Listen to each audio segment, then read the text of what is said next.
Uno. Dos. Okay. Kining vertical type, horizontal type of reply, we get this for safety purposes. And this is what we teach our level 1 students. Balik. Na dapat, 1, hold, next, hold. This is for level 1. And of course, for safety purposes. But once mag-advance na ang student, after level 1, we no longer allow that. This is how we do it. Those.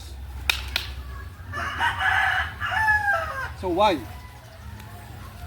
First,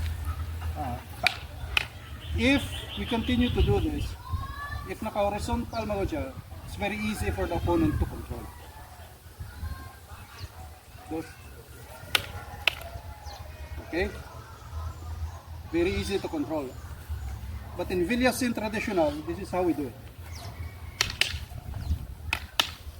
So, first, lisod mo na siya control.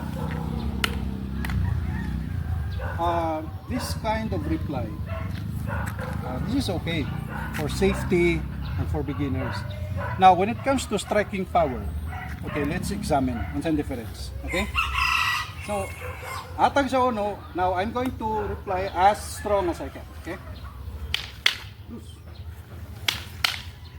Now, if you know this, strong enough, but not really that strong because you hold mo man siya.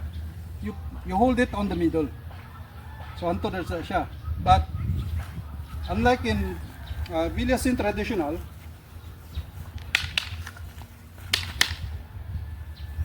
now you can feel the difference.